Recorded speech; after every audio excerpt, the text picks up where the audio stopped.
আসসালামু আলাইকুম ভিউয়ার্স, দেশ এবং দেশের বাইরে যে যেখান থেকেই দেখুন সকলকে আন্তরিক শুভেচ্ছা জানিয়ে আমি জাফর আহমেদ আপনাদের এই একটি সবজি প্রজেক্ট, শীতকালীন সবজি যেটি বেশি আমরা শীতকালে খেয়ে থাকি, বাঁধাকপি এবং ফুলকপি, এরকম একটি ছোট ক্ষেত নিয়ে আসলাম। এই ক্ষেতটা মূলত হচ্ছে আপনার আখের ক্ষেত বা ইক্ষু ক্ষেত, কুশিয়াল ক্ষেত, গ্যান্ডারি ক্ষেত, যে যে যেই নামে চিনেন সেইটার সাথী ফসল হিসেবে কিন্তু এই বাঁধাকপি এবং হালকা পাতলা কিছু দেখলাম ফুলকপি চাষাবাদ করেছেন।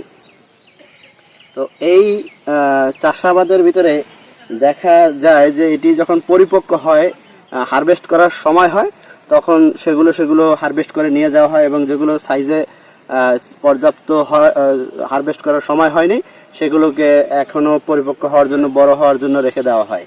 আর কিছু জায়গায় এমনভাবে এগুলো কাটা হয়েছে যে আপনারা দেখলে অবাক হয়ে যাবেন।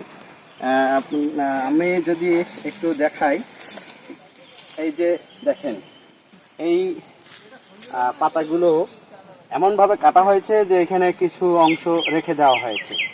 এটা ইচ্ছা করলে কিন্তু গোড়া থেকে কেটে ফেলতে পারতো। এইখান থেকেই হয়তো কিছুদিন পরে আবার নতুন বাঁধাকপির কুড়ি গজাবে এবং সেখান থেকে এইরকম বড় বড় বাঁধাকপি না হলেও ছোট ছোট আকারের অনেক বাঁধাকপি হবে। এক একটা গাছের গোড়া থেকে 3টা 4টা পর্যন্ত বাঁধাকপি হওয়ার রেকর্ড আছে। তো বাঁধাকপির এই একটা সুবিধা, যদি এটা সস্তাও হয়, সস্তা হলেও এইখান থেকে দ্বিতীয়বার বা দ্বিগুণ ফসল সংগ্রহ করা যায়। তো আপনাদের এই ফর্মুলাটা দেখানোর জন্য আসলে এই ক্ষেতে আসা। ভালো থাকবেন, নতুন কোনো ভিডিওতে আপনাদের সাথে দেখা হবে। আপনারা ভিডিওগুলো দেখে লাইক দিবেন, কমেন্ট করবেন, শেয়ার করে অন্যদের দেখার সুযোগ করে দেবেন। যারা ইউটিউব চ্যানেল থেকে দেখছেন তারা চ্যানেলটিকে সাবস্ক্রাইব করবেন, আর যারা পেজ বা প্রোফাইল থেকে দেখছেন তারা পেজ বা প্রোফাইলটিকে ফলো দিবেন। এই প্রত্যাশায় আজ এখানেই রাখছি।